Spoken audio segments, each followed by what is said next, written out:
Dans un village reculé, caché au cœur d'une Afrique oubliée des cartes, vivaient des gens qui respectaient encore les lois anciennes de la nature et de l'invisible. On disait que dans le fleuve Yemba, l'eau parlait aux esprits. Mais personne n'y prêtait attention. Jusqu'au jour où Abuni, une jeune fille innocente, y ramena quelque chose qu'elle n'aurait jamais dû toucher. Abuni, 16 ans, est une jeune fille vive et curieuse, connue pour sa douceur et ses longues tresses soigneusement entretenues par sa mère.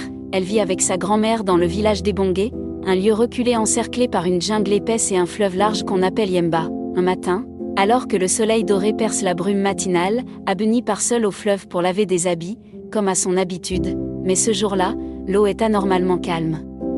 Aucun chant d'oiseaux. Aucun souffle de vent. Une silhouette inconnue, couchée au bord de la rivière, semble inerte. Une fille. Nue, immobile, avec une étrange beauté surnaturelle, Abuni, croyant à un accident, la recouvre de son pagne. Puis l'emmène au village. De retour au village, Abuni appelle les anciens pour venir en aide à l'étrangère.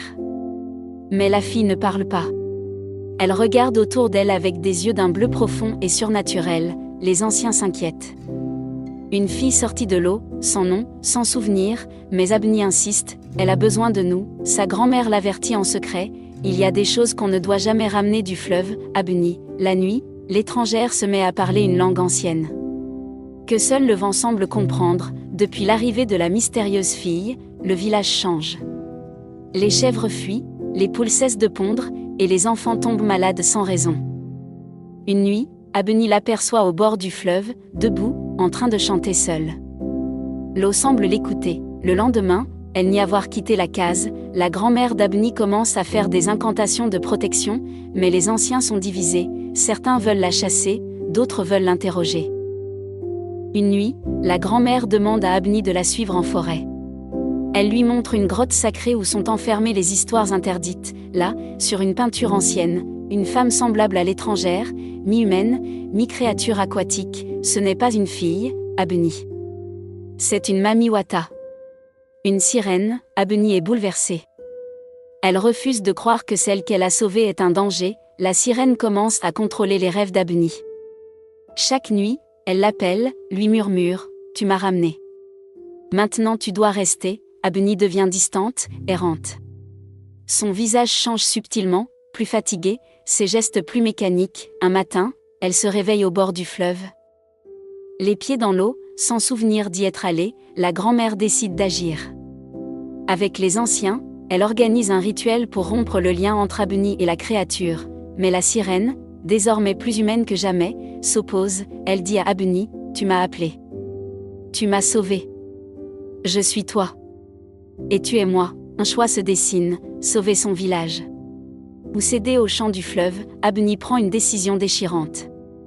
Au lever du jour, elle retourne seule au fleuve, tenant une amulette donnée par sa grand-mère. La sirène l'attend, au milieu de l'eau. Abuni s'avance, lentement, récite les mots anciens.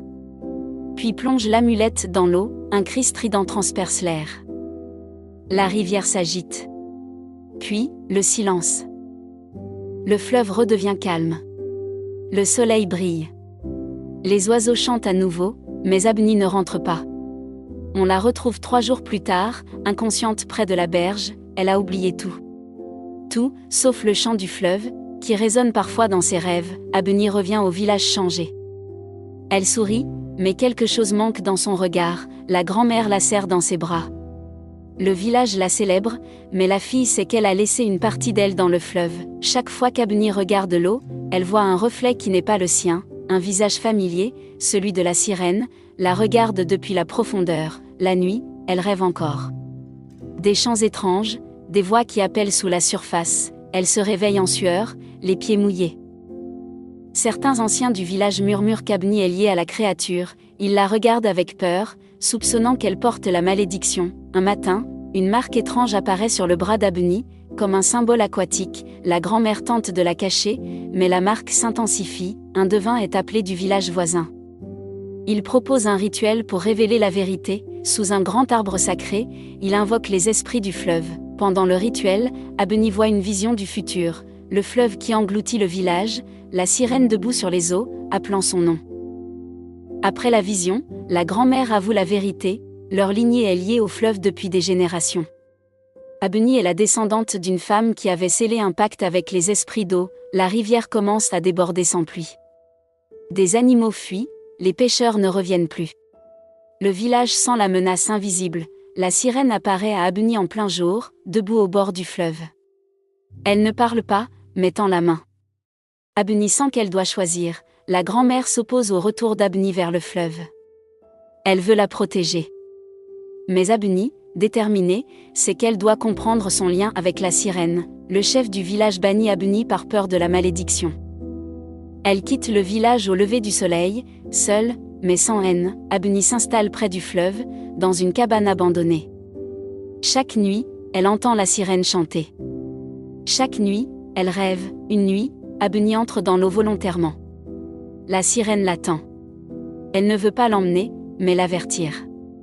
Quelque chose de plus sombre approche.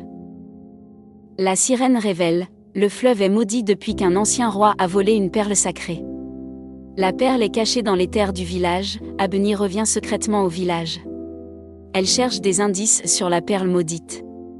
Elle explore des lieux interdits, des temples abandonnés, dans une cachette derrière une statue ancienne, elle trouve une boîte scellée.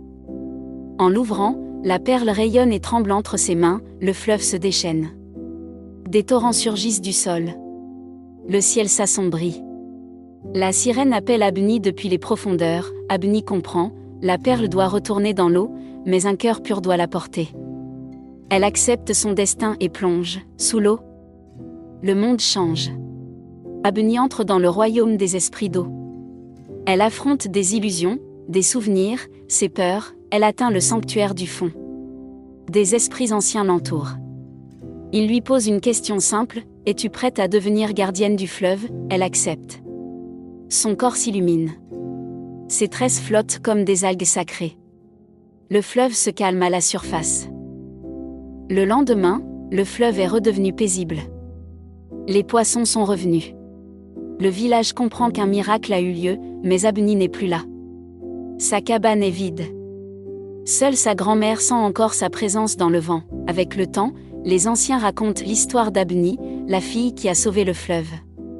Une statue est érigée en son honneur. Parfois, quand le vent souffle sur le fleuve, on entend une chanson.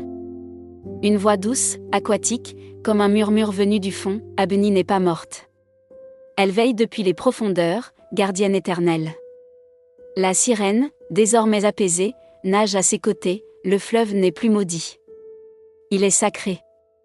Et ceux qui viennent y boire l'eau murmurent toujours le même nom, Abuni.